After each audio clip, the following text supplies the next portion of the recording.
안녕하세요, 여러분. 역대하 35장 읽겠습니다. 요시야 왕이 예루살렘에서 여호와께 유월절을 지켰습니다.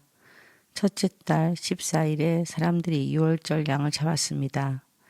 요시야는 제사장들을 뽑아 각자 할 일을 맡겼습니다. 그리고 여호와의 성전에서 일하는 그들을 격려해 주었습니다. 레위 사람들은 이스라엘 백성을 가르치며 여호와를 섬기기 위해 자기 몸을 거룩히 구별했습니다. 요시야가 그들에게 말했습니다. 다윗의 아들 솔로몬이 이스라엘의 왕으로 있으면서 지은 성전에 거룩한 궤를 놓아 두시오. 이제부터는 그것을 어깨에 메고 이리저리 옮기지 마시오. 이제는 그대들의 하나님 여호와와 그 백성 이스라엘을 섬기시오. 집안별로 여호와를 섬길 준비를 하고 다윗 왕과 그의 아들 솔로몬이 그대들에게 시킨 일을 하시오. 레위 사람들의 무리와 더불어 거룩한 곳에 서시오.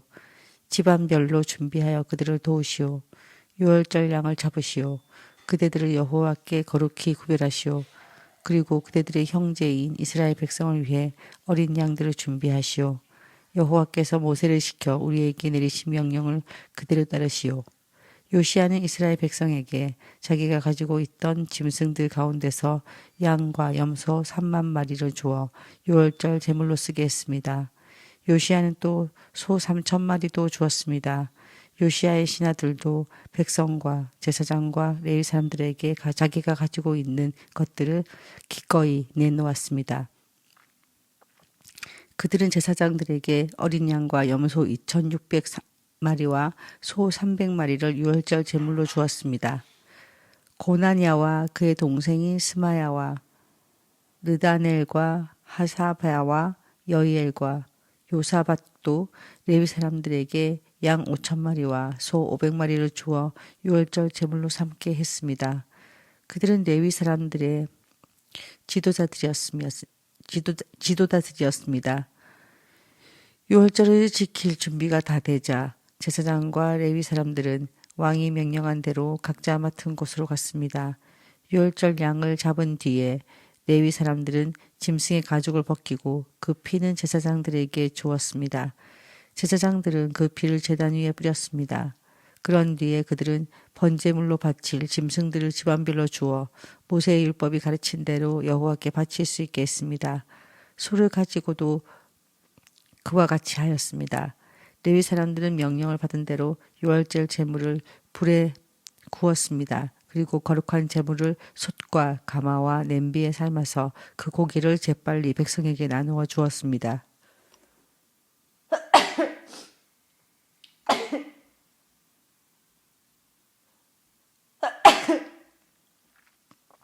모든 일을 마친 뒤에 레위 사람들은 자기들과 아론의 자손인 제사장들을 위해 고기를 준비했습니다. 제사장들은 번제를 드리고 제물의 기름을 태우면서 밤까지 일했습니다. 레위 사람 가운데 노래하는 사람은 아삽 집안 사람이었습니다. 그들은 다윗 왕과 아삽과 헤만과 선경자 여두둔이 정해준 곳에 섰습니다. 강문을 지키는 문지기들은 자기 자리를 떠날 필요가 없었습니다. 그것은 다른 레위 사람들이 유월절을 지킬 준비를 다 해놓고 있었기 때문입니다. 그리하여 그날 여호와께 예배드릴 준비가 다 되었습니다. 모든 일이 요시야 왕이 명령한 대로 되었습니다. 사람들이 유월절을 지키고 여호와의 제단에 태워드리는 제물인 번제물을 드렸습니다. 그곳에 있던 이스라엘 백성은 유월절을 지키고 연이어 무교절을 7일 동안 지켰습니다. 예언자 사무엘이 살아있던 때로부터 그때까지 그렇게 유월절을 지킨 적은 한 번도 없었습니다. 이스라엘의 그 어떤 왕도 요시야가 제사장과 레위 사람과 온 유다와 이스라엘과 무리와 예루살렘에 사는 사람들과 함께 지킨 유월절처럼 유월절 행사를 한 적은 한 번도 없었습니다. 이 유월절을 지킨 때는 요시야가 왕으로 있은 지 18년째 되는 해입니다. 요시야가 성전을 위해 이 모든 일을 한 후에 이집트의 느고 왕이 갈그미스를 치려고 군대를 이끌고 왔습니다. 갈그미스는 유프라테스 강가에 있는 마을입니다. 요시야는 느고와 맞서 싸우려고 나갔습니다. 그러자 느고가 요시야에게 사람을 보내어 말했습니다. 요시야 왕이여, 그대와 나는 싸울 필요가 없소. 싸울 이유가 없소. 나는 내 원수와 싸우러 온 것이지 그대와 싸우러 온 것이 아니오. 하나님은 나더러 서두르라 하셨소. 하나님은 내 편이시오. 그러니 하나님과 싸우려 들지 마시오. 그랬다가는 하나님께서 그대를 멸망시키실 것이오. 그러나 요시아는 되돌아가지 않았습니다. 요시아는 아무도 알아보지 못하게 변장을 했습니다.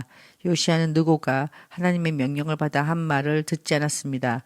요시아는 무깃도 골짜기로 싸우러 나갔습니다.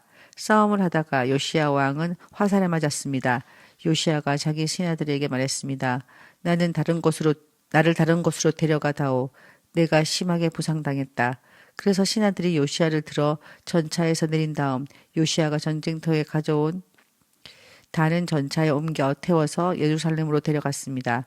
요시아는 예루살렘에서 죽었습니다. 요시아는 그의 조상들이 묻힌 무덤에 묻혔습니다.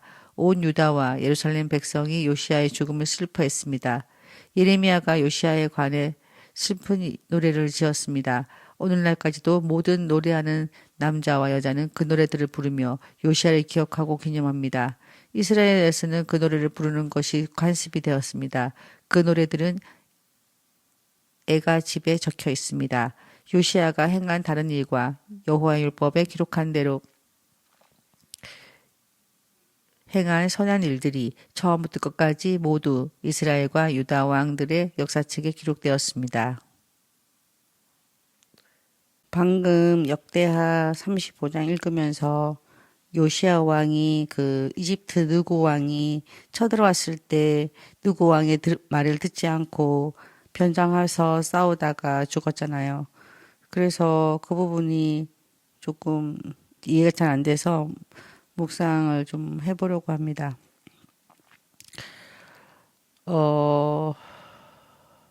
요시아는 좋은 왕이었는데도 한 번의 불순종, 분별 실패로 큰 대가를 치르게 됩니다.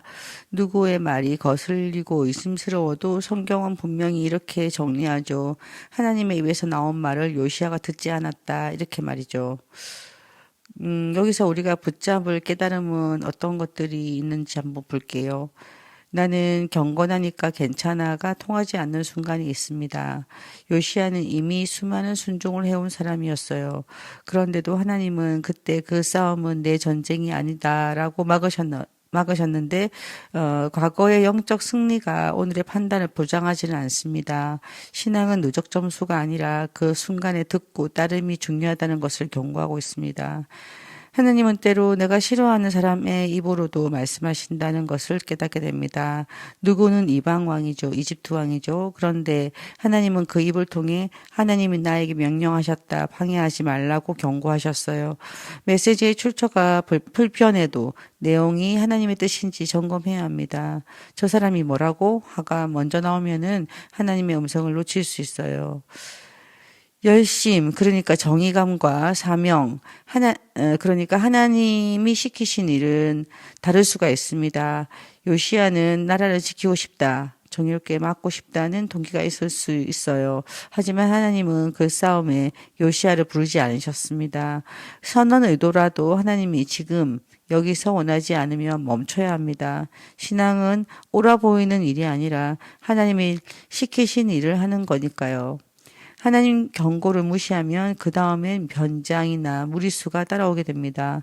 22절에 요시아가 변장하고 싸우러 갑니다. 경고를 들었는데도 밀어붙이고 사람은 종종 명분을 더 만들고 또 위험 신호를 숨기고 어떻게든 되겠지 하면서 가버려요. 불순종은 대개 숨김과 가속을 동반한 일이 많습니다. 멈추라는 말도 하나님의 인도가 됩니다. 우리는 하나님의 인도라고 하면 보통 가라, 해라만 떠올리는데 이 장면에서는 반대입니다. 하나님 뜻은 때로 전진이 아니라 후퇴, 실행이 아니라 중단, 정면 승부가 아니라 내려놓음일 수도 있습니다.